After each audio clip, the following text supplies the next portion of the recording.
Assalamualaikum warahmatullahi wabarakatuh. Ketemu lagi di sini sama gue Ricky di channel YouTube Kojek Garage. Kali ini gue hadir seperti biasa bakal ngebahas satu unit motor, yaitu Honda Steed 400 ya. Yang mana motor ini tahun 80 sampai 90-an. Honda Steed ini banyak banget variannya, ada Steed 400, ada Steed 750 dan juga ada Shadow 400, Shadow 750. Jadi di varian motor Honda V-Engine itu ada banyak, ada Honda Magna, dan lumayan lah, ada beberapa varian Honda yang V-Engine. Dan kali ini gue bakal bahas Honda V-Engine, basicnya Honda Steed 400. Gue custom jadi apa? Motor ini di custom oleh tim Kojek Garage menjadi motor bobber pastinya. Karena basicnya itu cruiser ya. Jadi kalau dibuat bobber tuh biasa aja gitu. Hasilnya juga nggak signifikan dari basic orinya gitu. Kecuali kita rubah dia jadi scrambler atau jadi cafe racer, itu bakal jadi suatu hal yang aneh dan unik karena V-Engine terus dibikin scrambler. Dan kali ini gue bakal bahas Honda Steed 400 yang kita custom jadi bobber cruiser.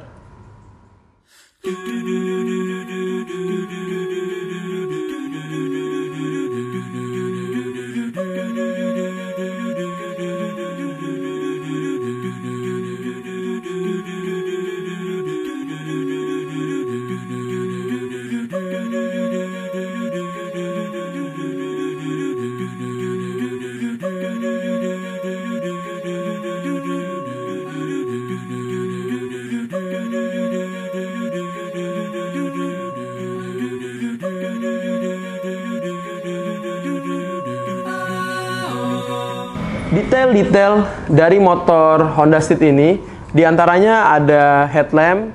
Ini headlampnya kita menggunakan headlamp Daymaker ya. Daymaker ini kenapa sih selalu digunakan oleh tim Kojek Garage? Karena menurut kita ya dan tim juga, headlamp ini termasuk terang. Ini kita ngomong realita tanpa ada bayaran dari tim Daymaker ya. Headlamp ini terang dan juga awet ya, insya Allah awet. Dan pastinya bentuknya itu loh, bentuknya itu kayak cowok banget. Jadi dapat banget sini headlamp. Lalu juga untuk sektor masih di bagian depan kita bicarakan speedometer. Speedometer motor ini kita menggunakan speedometer Babon atau Gorilla atau universal digital ya. Ini biasa dipakai juga oleh bikers di luar negeri ya. Biasa dipasang di moge-moge. Dan ini fungsionalnya itu ada banyak. Ada takaran bensin, kilometer, ada RPM, ada baterai, indikator baterai, indikator sen, indikator lampu dekat, lampu jauh, dan indikator-indikator lainnya yang terdapat di speedometer ini. Bahkan kalau pabrikan motor kalian ada sensor giginya, itu nanti akan terdetek juga ada gigi 1, 2, 3, netral, dan lain sebagainya. Lalu untuk bagian stang ya, stangnya ini handmade by Kojek Garage ya.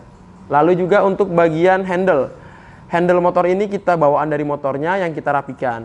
Lalu untuk hand gripnya ini kita pakai hand grip build well ink wajik hitam. Wah, ini favorit banget di Kojek Garage pakai build well ink hitam karena nyaman ya. Nyaman, elegan, keren.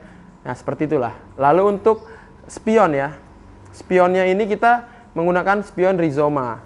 Jadi spion Rizoma itu dia itu warnanya itu biru kacanya. Jadi sangat recommended buat kita pakai spion ini. Jadi kalau ditembak dim dari mobil belakang, pas kena pantulan ke mata kita itu, dia membias. Tidak memantul kena mata. Jadi ada mobil kasih dim ke spion, itu dia nggak ke mata, tapi dia membias. Wah, membias karena biru ya.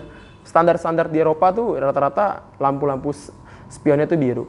Lalu untuk sektor shock breaker depan, itu menggunakan original si Honda Steed itu sendiri. Dan untuk lampu sen depan, itu kita menggunakan sen LED. Kenapa pakai sen LED? Karena lebih terang daripada sen yang menggunakan lampu bohlam. Lalu untuk tangki kita mempertahankan tangki originalnya sesuai dengan request dari ownernya. Kalau dari tim Koji Garrett sendiri, ini pengen banget kita ganti tangkinya sebenarnya. Itu kurang lebih tangkinya mau kita pakein model-model soft tile gitu. Jadi agak gepeng, pipih, terus tinggi. Ya lebih gemuk lah. Tapi kan selera ya. Customernya pengen tangki originalnya dipertahankan supaya ada ciri khas dari bawaan motor itu sendiri. Lalu untuk bagian frame motor ini kita customnya nggak banyak. Kita kasih rubah di bagian belakang untuk supaya menyesuaikan dengan spakbor belakang yang kita gunakan. Dan juga menyesuaikan dengan jok yang kita gunakan. Jadi joknya pun handmade, spakbor belakang handmade, spakbor depan juga kita lakukan pembuatan secara handmade. Atau karya tangan manusia-manusia yang memang kreatif ya. Lalu juga untuk sektor cover body kanan kiri. Nah cover body ini kita custom juga. Karena kalau nggak di custom itu bentuk sebelumnya itu ya masih standar gitu. Akhirnya kita ganti dengan material metal atau besi seperti yang biasa kita kerjakan di motor-motor sebelumnya. Lalu nggak kalah menarik dari bagian sektor velg. Velg depan kita menggunakan velg ring 19, belakang kita menggunakan ring 16, yang mana bannya kita sesuaikan juga supaya tampilannya juga dapat dan memang ini bawaan dari si customernya ya. Jadi customer mempertahankan ban dan velg ini. Terus kita hanya kasih poles-poles sedikit aja di bagian kaki supaya tetap terlihat chrome-nya. Lalu nggak kalah menarik untuk bagian mesin. Nah ini punya cerita sendiri nih untuk si mesin dari motor ini. Motor ini datang dalam keadaan mati, bocor, rembes, tidak bisa digunakan dengan baik dan juga pokoknya motor ini tuh butuh restorasi ya. Akhirnya motor ini kita hidupkan kembali, kita ganti oli-oli yang rembes, kita servis lagi engine-nya, ya kita refresh lah, tune up secara keseluruhan dari engine motor ini sendiri sehingga motor ini bisa hidup dan juga bisa kembali dipergunakan oleh ownernya. Dan juga untuk swing arm dari motor ini. Swing arm motor ini masih mempertahankan originalitas dari si motor itu sendiri. Nah, di motor ini punya trouble yaitu karburatornya motor tua. Pembakarannya itu tidak berjalan dengan stabil. Akhirnya kita coba bahasa anak motornya dibilang oplos ya. Kita cari part copotan dari Honda Street yang lain, lalu kita compare dengan karburator yang ada dari motor tersebut dan part-part mana yang layak untuk digunakan dan tidak, akhirnya kita compare dan akhirnya bisa motor ini berjalan dengan baik lagi. Emang begitu. Jadi kalau tanya ke Koji Garage, Bang recommended nggak sih kalau gue mau custom tapi pakai motornya tuh motor tua gitu? So far aman-aman aja, tapi satu, lo harus punya knowledge tentang motor tua. Jangan nanti lo pengen punya motor tua, tapi lo sendiri nggak mau nambah knowledge tentang motor tua. Yang akhirnya ketika dia ada trouble, ada masalah, lo salahin motornya atau wheeler motornya. Wah nih wheelernya nggak bener nih, motor gue nggak berjalan dengan semestinya. Karena motor tua ini dia punya perlakuan khusus bro. Jadi ntar udah bener di karbu, ternyata ada rembes di sektor lainnya. Jadi memang harus di maintenance sebaik mungkin. Lalu dari motor ini itu sudahlah kita jelaskan beberapa komponen, tidak lupa ketinggalan yaitu bagian stop lamp dan juga sen belakang ya. Ini stop lampnya kita pakai LED 3-in-1 dan sennya kita tambahin itu sen LED juga. Sen LED-nya ini dia dua fungsi, bisa jadi lampu rem dan juga bisa jadi lampu sen. Dan begitu pula stop lampnya. Stop lampnya itu terdiri dari stop lamp dan juga ada lamp, signal lamp. Dia itu jadi 3-in-1, stop lamp dan juga sen. Itulah keunggulan dari lampu-lampu LED di zaman sekarang ya. Dia walaupun kecil tapi terang. Nah, seperti apa sih cara atau wujud ketika sedang dipakai riding? Yuk kita lihat.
Nah, seperti itu tuh kalau kalian lihat posisi riding dari si Bobber Cruiser Honda Street 400 ini.